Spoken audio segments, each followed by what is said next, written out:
Di kota Mekah yang gersang, pada masa ketika dakwah Islam menghadapi perlawanan yang paling keras, lahirlah seorang bayi perempuan yang kelak akan menjadi salah satu wanita termulia sepanjang zaman. Ia adalah Fatimah, putri bungsu dari Nabi Muhammad dan istrinya yang tercinta, Khadijah. Kelahirannya bertepatan dengan tahun-tahun penuh ujian, di mana cacian, hinaan, dan ancaman fisik menjadi santapan sehari-hari bagi Rasulullah dan para pengikutnya. Di tengah kegelapan penindasan kaum Quraisy, kehadiran Fatimah ibarat seberkas cahaya yang menenangkan. Kebahagiaan terpancar jelas di wajah Nabi Muhammad saat menyambut kelahiran putrinya. Di saat budaya jahiliyah masih memandang rendah kelahiran anak perempuan, Rasulullah justru menunjukkan teladan sebaliknya. Beliau menyambut Fatimah dengan penuh sukacita, menggendongnya dengan kasih, dan memberinya nama yang indah. Kelak, Fatimah akan mendapatkan banyak julukan mulia. Salah satunya adalah Az-Zahra, yang berarti yang bersinar atau cemerlang, karena wajahnya yang dikatakan selalu memancarkan cahaya dan akhlaknya yang begitu indah.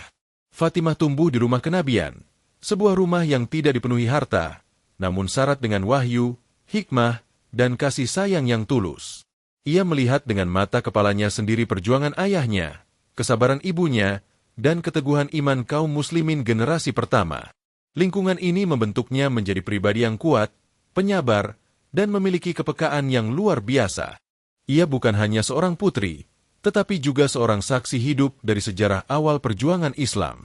Kehadirannya menjadi sumber kekuatan dan penghiburan bagi Rasulullah. Ketika dunia luar terasa begitu kejam, pelukan dan senyuman dari Fatimah kecil mampu meluluhkan segala kepenatan dan kesedihan di hati sang ayah. Allah seakan-akan mengirimkan malaikat kecil ini untuk menjadi penyejuk jiwa bagi utusannya, membuktikan bahwa di tengah kesulitan yang paling pekat sekalipun, rahmat dan karunia-Nya akan selalu datang dalam bentuk yang tak terduga. Kasih sayang Nabi Muhammad kepada Fatimah bukanlah kasih sayang biasa. Itu adalah cinta yang mendalam, tulus, dan menjadi teladan bagi seluruh umat manusia tentang bagaimana seharusnya seorang ayah memperlakukan putrinya. Cinta itu tidak hanya terucap di lisan, tetapi terwujud dalam setiap perbuatan dan sikap beliau. Setiap kali Fatimah datang mengunjunginya, Nabi Muhammad akan segera berdiri untuk menyambutnya, mencium keningnya, dan mempersilakannya duduk di tempat duduk beliau. Perlakuan ini adalah sebuah penghormatan yang luar biasa. Penghormatan yang sama juga ditunjukkan oleh Fatimah kepada ayahnya. Setiap kali Nabi Muhammad datang ke rumahnya, Fatimah akan melakukan hal yang sama, berdiri menyambut, mencium tangan ayahnya, dan mempersilakannya duduk di tempatnya. Hubungan mereka adalah cerminan dari rasa cinta dan hormat yang timbal balik, sebuah pemandangan indah yang menyejukkan hati siapa saja yang menyaksikannya. Ikatan batin di antara keduanya begitu kuat, seolah mereka adalah satu jiwa yang terbagi dalam dua raga. Puncak dari ekspresi cinta ini terangkum dalam sabda Rasulullah yang sangat terkenal dan diriwayatkan dalam banyak hadis. Beliau bersabda, "Fatimah adalah bagian dariku. Siapa saja yang membuatnya marah, berarti telah membuatku marah. Dan siapa saja yang menyakitinya, berarti telah menyakitiku." Ucapan ini bukanlah sekadar ungkapan perasaan, melainkan sebuah pernyataan agung yang menunjukkan betapa tinggi kedudukan Fatimah di sisi ayahnya dan di sisi Allah. Menyakiti Fatimah sama dengan menyakiti Rasulullah sendiri. Kasih sayang ini juga tampak dalam hal-hal kecil. Nabi Muhammad tidak pernah bisa melihat putrinya bersedih. Beliau akan melakukan apa saja untuk menghiburnya. Beliau sering memanggilnya dengan sebutan manja, Ummu Abiha, yang berarti ibu dari ayahnya. Julukan ini diberikan karena sejak kecil, terutama setelah wafatnya Khadijah, Fatimah mengambil peran merawat dan memperhatikan ayahnya dengan penuh kasih layaknya seorang ibu, menunjukkan kedewasaan dan rasa tanggung jawabnya yang besar. Fatimah tidak hanya menjadi penerima kasih sayang, tetapi juga pemberi kekuatan bagi ayahnya. Sejak usia belia, ia telah menunjukkan keberanian yang luar biasa dalam membela Nabi Muhammad dari kezaliman kaum kafir Quraisy. Salah satu peristiwa yang paling menyentuh hati adalah ketika Nabi Muhammad sedang bersujud di dekat Ka'bah. Tiba-tiba, sekelompok pemuka Quraisy yang dipimpin oleh Abu Jahal datang dan meletakkan isi perut unta yang kotor dan menjijikkan di atas punggung Rasulullah. Nabi Muhammad tetap dalam posisi sujudnya, menanggung beban dan penghinaan itu dengan sabar. Para sahabat yang ada di sana tidak berani berbuat apa-apa karena takut akan ancaman kaum Quraisy. Kabar tentang kejadian ini sampai ke telinga Fatimah yang saat itu masih seorang gadis kecil. Tanpa ragu sedikit pun, ia berlari menuju Ka'bah. Dengan tangan mungilnya, ia membersihkan kotoran itu dari punggung ayahnya sambil menangis menahan amarah dan kesedihan. Melihat keberanian putrinya, hati Nabi Muhammad terenyuh. Setelah selesai membersihkan, Fatimah kecil berdiri tegak dan dengan suara lantang ia memarahi para pemuka Quraisy itu. Tidak ada rasa takut sedikit pun di wajahnya. Ia membela kehormatan ayahnya di hadapan para musuh yang paling bengis. Peristiwa ini menunjukkan betapa dalam cinta dan baktinya kepada sang ayah. Ia adalah perisai kecil yang melindungi Rasulullah dari badai kebencian. Sejak saat itu, ikatan antara ayah dan anak ini menjadi semakin tak terpisahkan. Fatimah adalah tempat ayahnya berkeluh kesah, orang pertama yang mengusap luka dan air matanya. Ketika Khadijah wafat, peran Fatimah menjadi semakin penting. Ia menjadi satu-satunya pelipur lara bagi Nabi di dalam rumah. Ia memastikan ayahnya makan, beristirahat, dan merasa nyaman. Pengabdiannya yang tulus inilah yang membuatnya layak mendapat julukan Ummu Abiha, sang ibu bagi ayahnya sendiri. Ketika Fatimah beranjak dewasa, kecantikan, kecerdasan, dan kemuliaan akhlaknya menjadi buah bibir di kalangan para sahabat. Banyak sahabat terkemuka yang memiliki kedudukan tinggi dan kekayaan datang untuk melamarnya, termasuk Abu Bakar dan Umar bin Khattab. Namun, Nabi Muhammad menolak semua lamaran itu dengan halus. Beliau seakan sedang menunggu perintah dari Allah mengenai siapa yang akan menjadi pendamping hidup bagi putri tercintanya. Hingga suatu hari, datanglah Ali bin Abi Thalib, sepupu Nabi yang tumbuh besar di rumah beliau. Ali datang dengan penuh keraguan dan rasa malu. Ia tidak memiliki harta benda apapun selain sebuah baju zirah yang biasa ia gunakan untuk berperang. Dengan memberanikan diri, ia menyampaikan niatnya untuk meminang Fatimah. Melihat ketulusan dan kesalehan Ali, wajah Nabi Muhammad berseri-seri. Inilah pemuda yang telah disiapkan Allah untuk menjadi menantunya. Pernikahan Fatimah dan Ali dilangsungkan dengan sangat sederhana, jauh dari kemewahan. Maharnya adalah baju zirah milik Ali yang dijual. Pesta pernikahannya pun hanya berupa hidangan sederhana yang dibagikan kepada para tetangga dan sahabat. Nabi Muhammad sendiri yang mempersiapkan segala sesuatunya. Beliau ingin menunjukkan kepada umatnya bahwa kemuliaan sebuah pernikahan tidak terletak pada kemegahan pestanya, melainkan pada keberkahan dan kesederhanaan yang dilandasi ketakwaan. Sebelum melepas putrinya ke rumah suaminya, Nabi Muhammad memberikan nasihat yang sangat berharga kepada keduanya. Beliau mendoakan mereka agar senantiasa dilimpahi keberkahan dan rahmat dari Allah. Beliau juga berpesan kepada Ali untuk menjaga Fatimah dengan sebaik-baiknya, mengingatkan kembali bahwa Fatimah adalah belahan jiwanya. Pernikahan ini menjadi contoh pernikahan Islami yang ideal, dibangun di atas pondasi cinta, iman, dan kesederhanaan.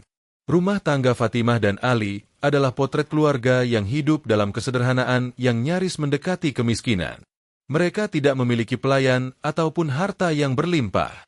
Semua pekerjaan rumah tangga dikerjakan sendiri oleh Fatimah. Setiap hari, ia menumbuk gandum hingga tangannya menjadi kasar dan melepuh. Ia mengambil air dari sumur, hingga tali timba meninggalkan bekas di punggungnya. Ia menyapu rumah hingga pakaiannya menjadi kotor dan berdebu. Meskipun hidup dalam kondisi yang serba sulit, tidak pernah sekalipun Fatimah mengeluh kepada suaminya atau ayahnya. Ia menjalani semuanya dengan penuh ketabahan dan keikhlasan, karena ia tahu bahwa kehidupan dunia hanyalah sementara. Namun, sebagai seorang ayah, Nabi Muhammad dapat merasakan betapa berat beban yang ditanggung putrinya. Suatu ketika, melihat tangan Fatimah yang kasar, hati beliau merasa iba. Pada kesempatan lain, Fatimah dan Ali pernah datang kepada Nabi Muhammad untuk meminta seorang pembantu dari tawanan perang untuk meringankan pekerjaan mereka. Namun, Nabi Muhammad justru mengajarkan sesuatu yang lebih baik dari seorang pembantu. Beliau mengajarkan sebuah zikir sebelum tidur, yaitu membaca tasbih, tahmid, dan takbir masing-masing 33 kali. Beliau meyakinkan bahwa amalan itu jauh lebih baik dan akan memberikan kekuatan bagi mereka. Kisah ini menunjukkan betapa Nabi Muhammad mendidik putrinya untuk tidak terikat pada kemewahan dunia. Beliau mengajarkan bahwa kekuatan sejati datang dari zikir dan kedekatan kepada Allah, bukan dari fasilitas duniawi. Meskipun demikian, perhatian beliau tidak pernah putus. Beliau sering mengunjungi rumah Fatimah, menanyakan kabar cucu-cucunya, Hasan dan Husain, serta memberikan dukungan moral yang tak ternilai bagi keluarga kecil yang penuh berkah itu. Kemuliaan Fatimah Az-Zahra tidak hanya diakui di dunia, tetapi juga ditegaskan untuk kehidupan di akhirat. Melalui lisan mulianya, Nabi Muhammad memberikan sebuah kabar gembira yang menegaskan kedudukan istimewa putrinya. Dalam sebuah hadis yang masyhur, Rasulullah bersabda, Fatimah adalah pemimpin para wanita penghuni surga, Sayyidatun Nisa Ahlil Jannah. Gelar ini bukanlah gelar kehormatan biasa, melainkan sebuah proklamasi dari langit. Gelar ini menunjukkan bahwa Fatimah adalah teladan tertinggi bagi seluruh wanita beriman. Kesabarannya dalam menghadapi kemiskinan, ketabahannya dalam menjalani ujian hidup, baktinya yang luar biasa kepada ayah dan suaminya, serta keikhlasannya dalam beribadah kepada Allah telah mengangkat derajatnya ke tingkat yang paling tinggi. Ia adalah perwujudan dari semua sifat mulia yang seharusnya dimiliki oleh seorang wanita muslimah. Pemberian gelar ini juga merupakan bentuk pengakuan dan penghargaan terbesar dari seorang ayah kepada putrinya. Nabi Muhammad ingin seluruh umatnya tahu bahwa kemuliaan sejati seorang wanita tidak terletak pada kecantikan fisiknya, garis keturunannya, atau kekayaan suaminya. Kemuliaan sejati terletak pada kekuatan imannya, keindahan akhlaknya, dan ketakwaannya kepada Sang Pencipta. Fatimah memiliki semua itu dalam tingkat yang sempurna. Dengan gelar ini, Fatimah menjadi mercusuar bagi para wanita di sepanjang zaman. Kisah hidupnya menjadi sumber inspirasi untuk menjadi seorang anak yang berbakti, seorang istri yang setia, seorang ibu yang penyayang, dan seorang hamba Allah yang taat. Ia adalah bukti bahwa seorang wanita bisa mencapai derajat spiritual tertinggi dan menjadi pemimpin bahkan bagi para bidadari di surga kelak, melalui jalan ketakwaan dan kesabaran. Beberapa saat sebelum wafatnya, ketika Nabi Muhammad sedang terbaring sakit, seluruh keluarga dan sahabat berkumpul dengan perasaan sedih. Di antara mereka semua, Fatimah adalah yang paling merasakan duka yang mendalam. Ia duduk di samping ranjang ayahnya, memandang wajah mulia itu dengan air mata yang terus mengalir. Melihat kesedihan putri tercintanya, Nabi Muhammad memanggilnya untuk mendekat. Nabi Muhammad kemudian membisikkan sesuatu ke telinga Fatimah.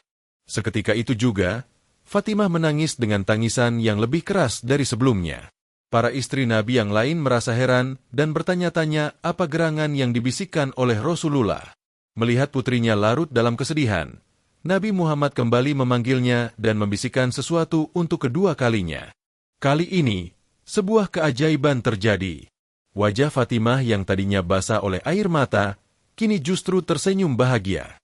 Pemandangan ini membuat semua orang semakin penasaran.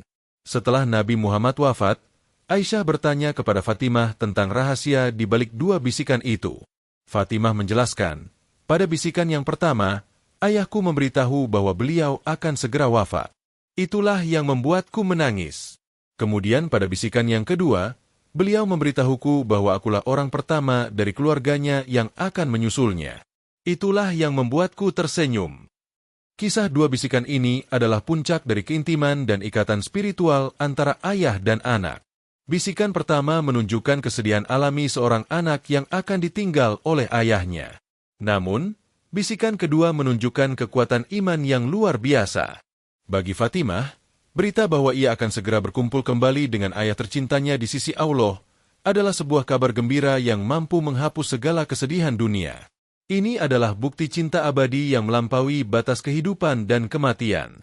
Benar saja, seperti yang dikabarkan oleh Rasulullah, Fatimah Az-Zahra adalah anggota keluarga pertama yang menyusul beliau.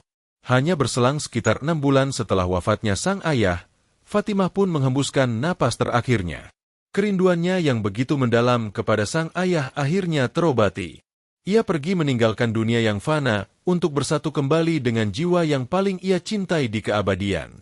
Wafatnya Fatimah meninggalkan duka yang mendalam, tidak hanya bagi keluarganya, tetapi juga bagi seluruh umat Islam. Kisah hidup Fatimah dan hubungannya dengan Nabi Muhammad adalah warisan abadi yang tak akan pernah lekang oleh waktu. Ini bukanlah sekadar cerita tentang cinta seorang ayah kepada putrinya, melainkan sebuah manual lengkap tentang bagaimana membangun keluarga Islami yang penuh dengan kasih sayang, rasa hormat, kesederhanaan, dan ketakwaan. Nabi Muhammad telah memberikan contoh nyata bagaimana mengangkat derajat seorang perempuan dan memuliakannya dalam sebuah masyarakat. Melalui interaksinya dengan Fatimah, Rasulullah menghapus tradisi jahiliyah yang merendahkan perempuan dan menggantinya dengan ajaran yang menempatkan perempuan pada posisi yang terhormat, baik sebagai anak, istri, maupun ibu. Fatimah Az-Zahra, dengan segala kemuliaan dan keteladanannya, menjadi bukti hidup dari keberhasilan pendidikan kenabian. Ia adalah produk terbaik dari sekolah Rasulullah, seorang wanita yang namanya akan selalu dikenang sebagai simbol kesucian, kekuatan, dan cinta.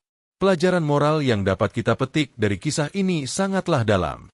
Kisah ini mengajarkan bahwa inti dari pendidikan anak adalah cinta dan teladan. Seorang ayah memiliki peran krusial dalam membentuk karakter putrinya, dan kasih sayang yang tulus akan menumbuhkan kepercayaan diri dan akhlak yang mulia. Lebih dari itu, kisah ini menunjukkan bahwa ikatan keluarga dalam Islam dibangun di atas pondasi iman dan cinta karena Allah, sebuah ikatan yang begitu kuat hingga mampu melampaui batas-batas duniawi dan akan terus berlanjut hingga ke surga. Demikianlah kisah ini diceritakan.